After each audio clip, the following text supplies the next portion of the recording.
ঘরের মাঠে মাইটি অস্ট্রেলিয়ার বিপক্ষে বাংলাদেশের স্কোয়াডে বড় চমক। প্রায় 4 বছর পর জাতীয় দলে ফিরলেন অলরাউন্ডার মোসাদ্দেক হোসেন সৈকত। ঘরোয়া ক্রিকেটের ধারাবাহিক পারফরম্যান্সের পুরস্কার পেলেন সৈকত। নানা চড়াই উতরাই পার করে এই অলরাউন্ডার আবারও জাতীয় দল মাতানোর অপেক্ষায়। সবশেষ নিউজিল্যান্ড সিরিজ মিস করা wicketkeeper batter Nurul Hasan সোহানও ফিরলেন দলে। সৈকত সোহানকে জায়গা করে দিতে ছিটকে গেছেন আফিফ হোসেন ধ্রুব ও মাহিদুল ইসলাম অঙ্কন। অস্ট্রেলিয়াকে মোকাবিলা করতে বুধবার সিরিজের প্রথম 2 ওয়ানডের জন্য দল ঘোষণা করে টাইগার নির্বাচক প্যানেল। যথারীতি ওয়ানডে ফরম্যাটে বাংলাদেশকে নেতৃত্ব দেবেন মেহেদী হাসান মিরাজ। 3 ওপেনার দলের জায়গা ধরে রেখেছেন। সৌম্য সরকার, সাইফ হাসান ও তানজিদ তামিমরা অজি বোলারদের সামাল দেবেন ইনিংসের শুরু থেকেই। ওয়ানডে ফরম্যাটে ব্যাটিং অর্ডারে ভরসার প্রতীক নাজমুল শান্ত, লিটন দাসরা তো থাকছেন অবধারিতভাবেই। মিডল অর্ডারে দলকে আস্থা যোগাবেন তাওহিদ হৃদয়। মিডল আর লোয়ার মিডল অর্ডারে দলের রান বাড়াবেন দলে ফেরা মোসাদ্দেক হোসেন সৈকত ও নুরুল হাসান সোহান। সৈকতের বোলিংটাও দলের জন্য কাজে দেবে বেশ। স্পিন লাইনআপে অলরাউন্ডার মিরাজ ও সৈকতের সাথে আছেন রিশাদ হোসেন ও তানভীর ইসলাম। টাইগারদের পেস লাইনআপ তো দুনিয়ার অন্যতম সেরা।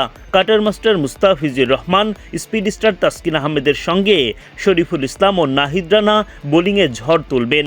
আগামী 9 জুন অস্ট্রেলিয়ার বিপক্ষে টাইগারদের ওয়ানডে সিরিজ শুরু।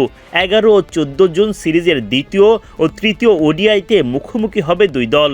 এক নজরে অস্ট্রেলিয়ার বিপক্ষে প্রথম 2 ওয়ানডেতে বাংলাদেশের স্কোয়াড। অধিনায়ক মেহেদী হাসান মিরাজ, সৌম্য সরকার, সাইফ হাসান, তানজিদ তামিম, নাজমুল শান্ত, তাওহিদ হৃদয়, লিটন দাস, মোসাদ্দেক হোসেন সৈকত, নুরুল হাসান সোহান, রিশাদ হোসেন, তানভীর ইসলাম, মুস্তাফিজুর রহমান, তাসকিন আহমেদ, শরীফুল ইসলাম ও নাহিদ রানা।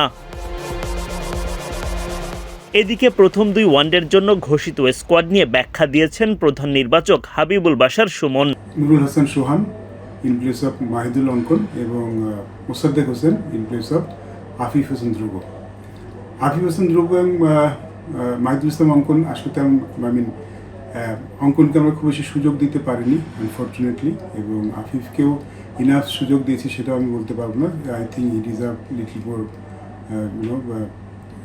সুযোগ আর একটু বেশি পেতে পারতো সে। বাট এই মুহূর্তে আমরা কিছু ট্যাকটিক্যাল চেঞ্জ করছি, যার জন্য আসলে এই 2টি পরিবর্তন করা। আমাদের কাছে মনে হচ্ছে যেখানে মোসাদ্দেক আমরা চিন্তা করছি যেখানে আফিফ ব্যাটিং করে নাম্বার 6, সেখানে মোসাদ্দেক এই মুহূর্তে খুব ভালো ব্যাটিং করছে এবং নাম্বার 6-এ ইজ মোর, তার স্কিল লেভেলটা আরও বেশি কাজে লাগবে আমাদের জন্য। ইজ এন এক্সপিরিয়েন্স প্লেয়ার, আগেও খেলেছে এবং প্রিমিয়ার লিগে খুব ভালো ফর্মে আছে, এবং অ্যাট দ্য সেম টাইম ওর যে অলরাউন্ডার অ্যাবিলিটি সেটাও আমরা কাজে লাগাতে পারবো, বিকজ ওর যে বোলিং অ্যাবিলিটি সেটাও কিন্তু বেশ যথেষ্ট কাজে লাগে। তো তিনি যদি আসেন আমাদের ব্যালেন্সটা আর একটু ভালো হয়। আমরা 5 জন ব্যাটসম্যানে খেলি, যে নাম্বার 6 বোলারদের মাঝে মাঝে আমরা অভাব অনুভূতি করি। আমার মনে হয় মোসাদ্দেক সেই কাজটা খুব ভালো মতো করতে পারবে with is batting skill definitely and with is bowling skill as well. Mahidul অঙ্কন জায়গায় নুরুল হাসান সোহানকে আমরা এনেছি, তার পিছনে একটা বড় কারণ হচ্ছিল অঙ্কন আসলে বেসিক্যালি আমাদের কাছে মনে হচ্ছে, এবং premier league top order batsman number 4-5, সেখানে তিনি ব্যাটিং করেন, আর সোহান ব্যাটিং করেন 6 এবং 7-এ।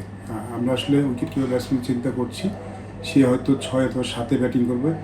সেই জায়গাটায় আমাদের কাছে মনে হচ্ছে অঙ্কনের থেকে সোহান ইজ মোর স্কিলফুল, সোহানের স্কিলটা বেশি কাজে লাগবে তাহলে, এই জন্য আসলে এই পরিবর্তনটা করা। আর বাকি সব তো যা আছে সেম।